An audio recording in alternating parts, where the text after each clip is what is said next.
What's going on, guys? It's me, Dr. Mim, junior medical doctor here in the UK. So a lot of YouTubers have been doing tier lists, sometimes about things that they love, sometimes things that they don't love so much, and some tier lists of things that you didn't even know you wanted. I've decided to keep things relatively family friendly for now, so today I'm going to be making a list of something that I'm truly passionate about, something that I really love and hold dear to my heart. That's right. Vaccines, baby. Vaccines only seem to be in the spotlight these days in news and the media when they're defending themselves against anti-vaxxers or conspiracy theorists. We don't really give them the love that they just truly deserve all on their own. They rarely have a chance to just be appreciated for what they are on the inside. Arguably one of modern medicine's greatest achievements and biggest lifesavers. So let's show them some love. Let's get into it. The flu vaccine. This one is about as widespread as gonorrhea during Freshers Week at uni, and I'm sure a lot of you have had it at some point. The vaccine, that is.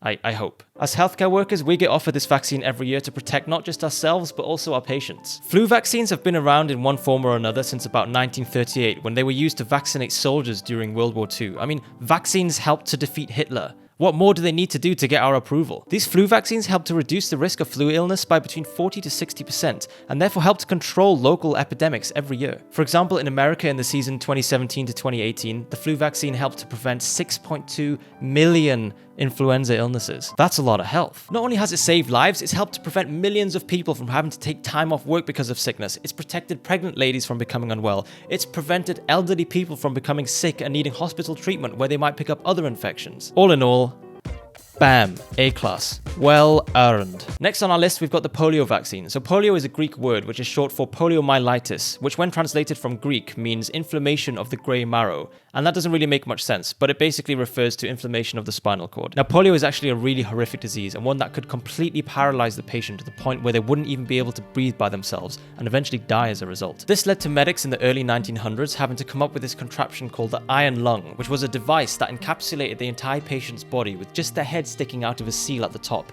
and it would use negative pressure to artificially inflate and deflate the person's lungs. Some people had to end up on these machines for the rest of their lives. Although polio became most memorably widespread in the early 1900s, there is some evidence to show that it could have been around in even ancient Egyptian times. Through multiple trials, vaccines were eventually developed, and we managed to reduce the number of polio cases from 350,000 in 1988 to just 719 in the year 2000. And by 2002, it was completely eliminated in Europe. Unfortunately, there is still a risk of wild polio infection in many countries around the world, but the combined efforts of many organizations, for example, the World Health Organization, the Bill and Melinda Gates Foundation, help to continue the fight against this disease. All in all, polio vaccine, because of its massive success and almost complete elimination of the disease, that gets an S from me. I don't know what a polio vaccine looks like under the microscope, so I'm just going to put a picture of a spine here because it affects the spinal cord. Moving on. Next on the list, we've got TB or tuberculosis. Again, there's evidence for this being around since ancient Egyptian times, with some mummies showing deformities consistent with spinal TB. The vaccine that we still use today against TB is called the Bacillus calmette-guerin. I lived close enough to France to get away with that. Also known as the BCG vaccine, and this has been around for about 100 years now. This vaccine works a little bit differently from the ones that we've mentioned so far in that it prevents the more severe forms of TB from manifesting themselves in children, for example TB meningitis, but it's pretty variable in how good it is at preventing respiratory TB or TB in the lungs in adults. We are lucky enough, however, to have some pretty decent treatment options if someone does develop pulmonary TB. We're still funding research into hopefully a better vaccine that can maybe one day prevent people from even developing pulmonary TB in the first place, but there's still no real indication as to how long this may take. It's just yet another example of how difficult it can be to find a vaccine for a virus, and a bit of a reality check for those counting on a vaccine for coronavirus anytime soon. BCG therefore gets a B in my opinion. It does still save countless lives every year and protects loads of children, but it does have a lot of room for improvement. It was made by some French dudes, so we're using cheese. Next up, we've got MRR, or MMR. It stands for measles, mumps, and rubella, which is also known as German measles. Before this vaccine was introduced in the late 1960s, millions of people would catch these diseases, which would not only lead to death, but also millions becoming severely unwell and even developing extreme disabilities as a result. Measles can cause fatal pneumonia and encephalitis, which is inflammation of the brain.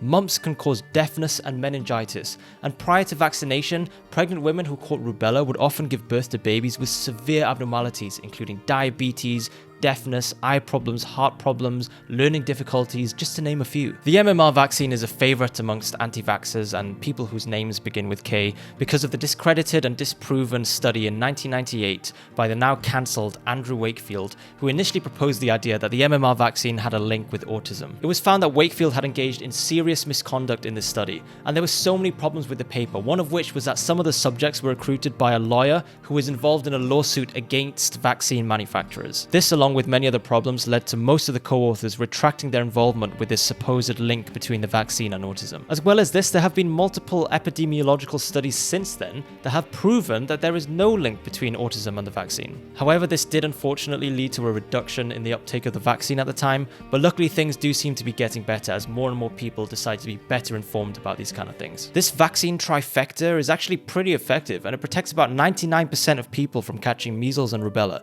It's a little bit lower for mumps at 88%. However, if you do catch mumps after having the vaccine, you're more likely to have a milder illness and less likely to need hospital treatment. 3 for the price of 1, guys. I can't give it anything less than an S. Bit of a spoiler, guys, no one's getting a worse rating than the French. This is the one you've been waiting for, guys. The ultimate, the champion, the legend.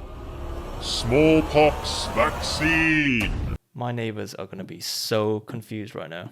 Like polio and TB, there's evidence of smallpox having been around since ancient Egyptian times again, with smallpox-like rashes being found on mummies dating to about 3 CE. Like, how did these ancient Egyptians survive with all these diseases just running around? Like, no wonder barely any of them made it past 30. Early methods to reduce mortality from smallpox included something called variolation, where material was taken from smallpox scabs and introduced into a healthy person. This wasn't a perfect solution by any means, but there's evidence to show that it could have reduced mortality from about 30% to between 1 and 2%, which was still better than nothing at the time. I just wanted to read you this short quote from Chinese Emperor Kang in 1661, whose father had died from smallpox. The method of inoculation having been brought to light during my reign, I had it used upon you, my sons and daughters, and my descendants, and you all passed through the smallpox in the happiest possible manner. In the beginning, when I had it tested on 1 or 2 people, some old women taxed me with extravagance, and spoke very strongly against inoculation. I never thought I could say I have something in common with a 17th century Chinese emperor, but I guess after 400 years, some things never change.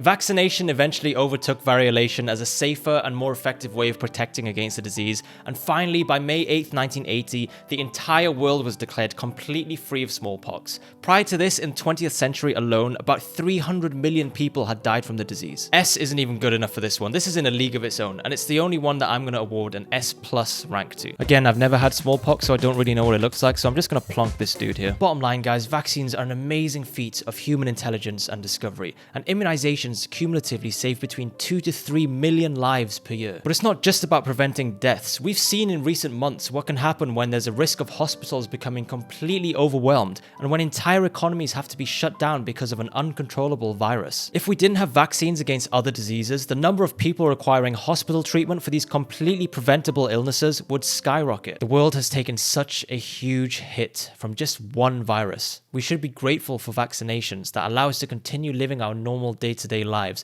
and protects resources like hospitals and ICU beds for those patients that truly need it. It's also our moral duty to prevent community spread of these diseases in order to protect those that are unable to have vaccinations, like immunocompromised kids or people with allergies to certain ingredients within the vaccine. And if you're worried about a few benign chemicals being put into your body, trust me, it's better than being pumped full of a lot stronger ones in the ICU. There are a lot more vaccines that deserve recognition and appreciation, but I'd literally be here all day if I went through every single one of them. So this was by no means an exhaustive list, and it doesn't undermine the efficacy of any of the vaccines. Just for the record. Anyway, thanks so much for watching, guys. I hope you enjoyed this video. If you did, please do leave a like and hit the subscribe button while you're at it if you're a legend like the smallpox vaccine. And if you want to know a little bit more about COVID-19 and some answers to some of the common misconceptions about it, check out this video I made over here. Or if you just want to take your mind off the fact that there's millions of tiny little things in the air that are constantly trying to kill us all, meme review?